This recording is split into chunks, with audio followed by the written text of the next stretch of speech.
you have Magic Johnson, you have Black Magic. And he is someone who obviously has been a giant, a physical giant, a spiritual giant, and a hero to many, many people. And he's been focused on this whole question around diabetes in our community and looking for solutions and what I call high-touch solutions. Personally going and making the case to people all across the country, especially African Americans, that diabetes is a quiet killer and that there are things that we can do to make a difference. And so he is here. And we also have Brother Jeff Dachis, who is here, who is an innovator, entrepreneur par excellence, but who from a high-tech point of view, has decided to take on the same epidemic of diabetes and has come forward with a new company and new product called One Drop, which is going to give people, which is giving people the ability to self-monitor, not to wait for 3 months and 6 months to try to get an HMO doctor to give them 7 minutes, but to be able to, on a continuous basis, self-monitor and be in a national and a global community of other people who people can each one teach one how to deal with this deadly disease. Yeah. And so please give him a round of applause for being here as well.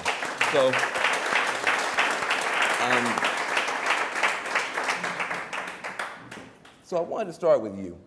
You know, obviously, when people think about you, they think about you as this physically imposing, athletic, you know, a dynamo, averaging 40 points a game, I think, over the course of your career. I mean, that's what people think of.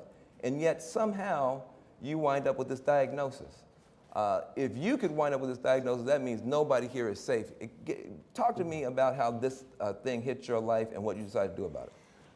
Well, as an athlete, you know, you're out, you're dining out at those great restaurants like Burger King and McDonald's.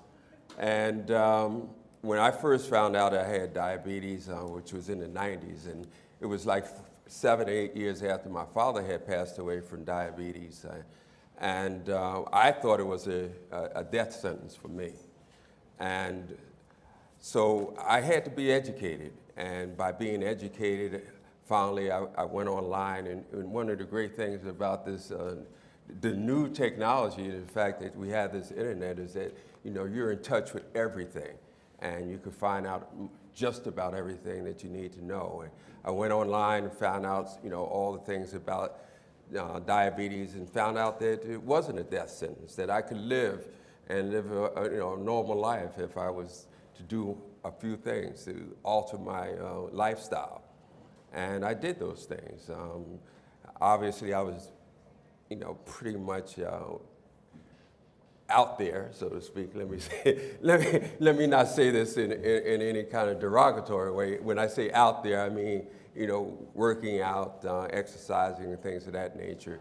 But certainly, in terms of the food that I was eating, I had to really maintain a certain type of diet. And diet and exercise, I think, one of the keys to trying to maintain a healthy lifestyle if you have diabetes. Well, which is a perfect segue to you, Jeff. So first of all, give me a sense of how this hit your life and what you decided to do about it with One Drop.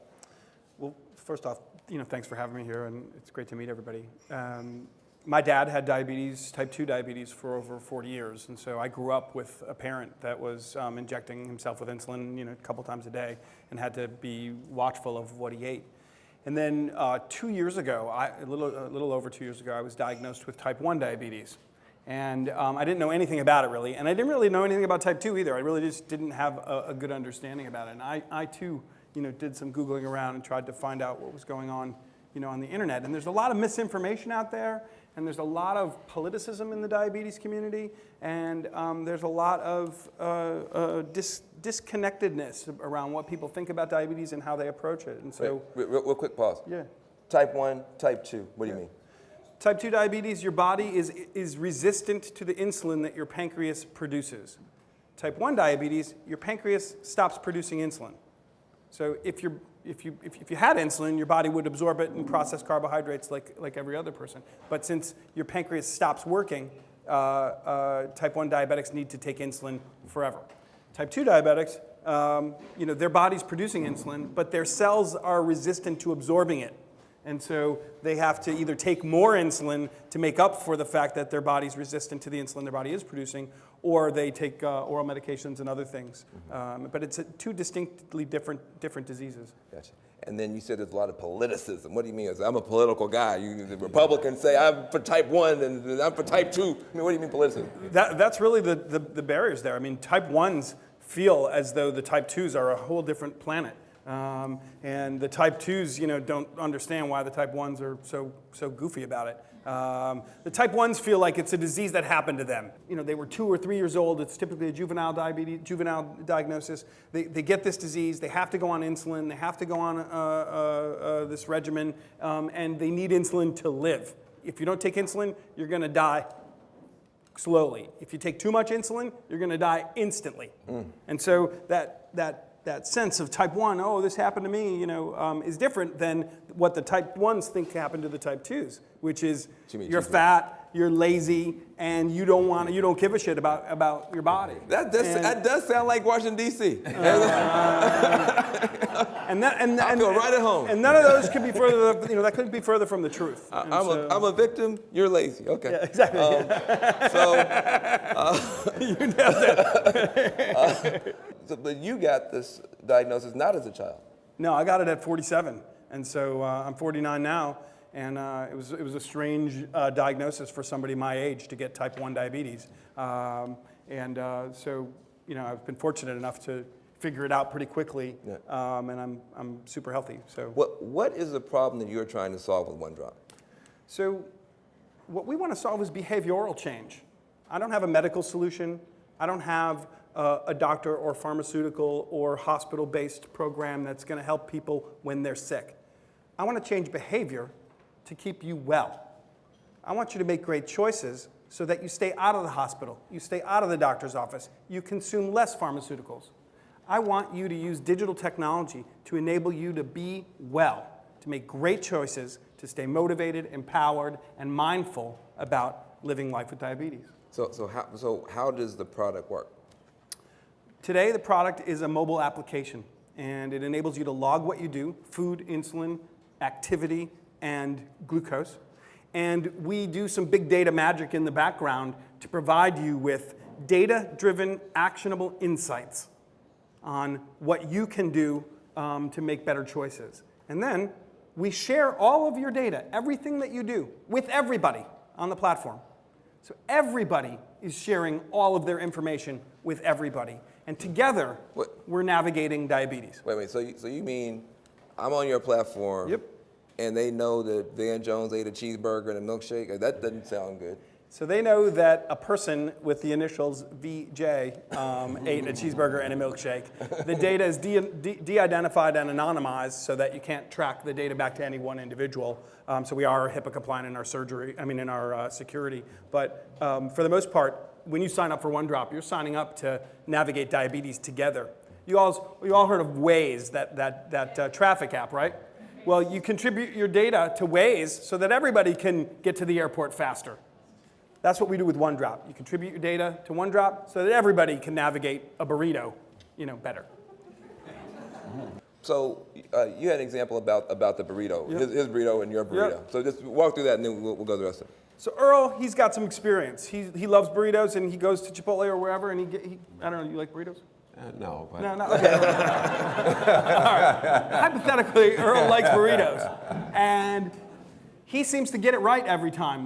There's carbs in the tortilla, there's carbs in the beans, and there's carbs in the rice. And so he's figured out how to take the right amount of insulin an hour before he eats that burrito so that his blood sugar stays consistent when he eats the burrito, and then an hour later and 2 hours later, and when he goes on living his life. His blood sugar is just consistent because he got the navigation right. I never get a burrito right. I take some insulin, I maybe take too little, I eat the burrito, my blood sugar skyrockets, then I take a lot of insulin to cover for that skyrocketing blood sugar, and my blood sugar plummets, and now I'm having too low of a blood sugar, so I gotta eat a Snickers bar. Then my blood sugar skyrockets again, so then I gotta take more insulin, then I gotta crash again, and I gotta drink some orange juice and a Coca-Cola, and now all of a sudden I'm on this roller coaster of insulin and carbs, and I'm not getting it right, and I'm just not getting it right. If I could see how Earl did it, how he navigated that burrito, or how he eats wedding cake, or how he likes Chinese food or pizza, or all the things that we all like to do, I can avoid making the same mistakes. And that's what a community of crowd care or data-driven crowd care can provide for people. And that's a revolution that we're seeing with these mobile phones, because we can now share all the aspects of our heart rates or our blood sugars or the food we eat or the places we go, and help create an aggregate profile of what the right navigation would be for any given situation. Well, I am the bridge between what it used to be and what it's going to be. I've been out on the road with a couple pharmaceutical companies, and what I do is I talk about diabetes. Not so much the prevention of diabetes, but how to manage diabetes. We had a program called Diabetes Restaurant Month, where as I went around the country to talk to people about the importance of eating right and knowing that you can still eat great food and still maintain a healthy diet and maintain your diabetes. And what we have here is the fact that now I might not have to go out to talk to all these people about how to manage your food and whatnot. I think the only thing that's different in this is the fact that when you're a different body weight, body style and whatnot, now your insulin is different. And you have to know how to maintain it. Here's a guy who's 250 pounds as opposed to someone who's 150 pounds. There's a way that you have to be able to monitor that and be able to decipher how I'm going to act. When you think in terms of diabetes, you think in terms of here's a disease that's the seventh ranked disease in terms of death. So, you know, it's not something that you could take for granted and whatnot. Of the 30 million people that have diabetes, I mean, 21 of them, 21 million are diagnosed, the others are not diagnosed. So diabetes is something that we all might have and not know about it. So it's important that we really understand the symptoms of what diabetes are, and then try and find a solution for it. Just to be clear, you just said, in case you missed it, you got 300 million Americans, 30 million have diabetes. I'm not good at math, but that's a big percentage. And 70 million have prediabetes. We have 1 in 3. You might be chiming in. 85% of people over 65 years old, 85% have diabetes. 345 million people worldwide have diabetes. Another 200 million people worldwide have prediabetes. We're going to see 1 in 16 people on the planet having diabetes in the next 10 years. So this is not some foreign thing. This is not some off-the-cuff thing. This is affecting literally every single human being on the planet right now. You take one disease like this, diabetes, and the system that we have right now for food, which is kind of pumping everybody full of like sugar and corn syrup, and then the pharmaceutical industry, the other industries that's kind of like giving people a bunch of medicine because they ate the food, you now have a bunch of new entrants into the field who want to disrupt all that, and who see in those large numbers very large markets, very large opportunities to make change, but also to make dollars. Now, you are somebody who, with your background, has already proved yourself to be incredibly successful. What do you see beyond your company now, beyond your one product? What do you see out there that's going to be moving the needle coming forward? What are the 2 or 3 big things we should be watching? If you look at the trends in what's called the quantified self movement. What's that? That's where you got all these trackers, Fitbits, or all the kinds of things, even what's happening on the phone or on your Apple Watch or whatever your thing is, all these new trackers. Quantifying all those different data points and storing them somewhere, and then running analysis on huge data sets of people's heart rates, for example, which the Apple Watch now collects my heart rate all the time, can start to provide insights to new types of approaches to helping people make better choices and live healthier lives. And so this idea that we can now quantify our sleep, our food, our heart rates, our blood pressure, our blood sugar, all the things that are associated with ourselves, the quantified self, that's going to alter the face of healthcare. Big data. Big data, in the truest sense of the word, is taking vast sums of structured and unstructured data and analyzing it. that technology we didn't have big data until 2007 or 2008, or at least the ability to look at all that data in ways that would provide insights for people. Mobile computing. I'd say this is the primary driver for healthcare going forward. The mobile phone is powering our ability to connect not only with the cloud, but to connect with each other in ways that we've never seen before. So data-driven self-care or data-driven cloud care is going to start to replace an expensive, bureaucratic, inconvenient healthcare system that has been reaping enormous profits out of what is the inconvenience and inefficiencies of the marketplace today. That mobile phone and big data and the quantified self movement are going to drive efficiencies to the credit to the consumer. That's a completely different model than the model we have right now, where you have to hopefully your HMO will let you come to stand in the long line for once every three or 4 months. Yeah. Nothing's going to replace your doctor. So doctors go through a lot of time and energy to gain specific sets of knowledge, and we need doctors occasionally for when we're sick or when we have a broken leg or when we need hip surgery or whatever. But for the day-to-day management of a chronic disease, which is 70% of our healthcare spend today annually is on chronic diseases, for the day-to-day management of chronic disease, this mobile phone and some inexpensive additions to it or connecting with each other is going to begin to replace that expensive healthcare system that serves us so poorly for those day-to-day needs. Well, but there, from a business point of view, there are two things. One is driving costs down, and the other is capturing value. Mm-hmm. How can people who are not a part of the incumbent, apparently quite monstrous systems, how can they begin to capture value? What are the opportunities that you see for people to get in here and start helping more people, but also making more money?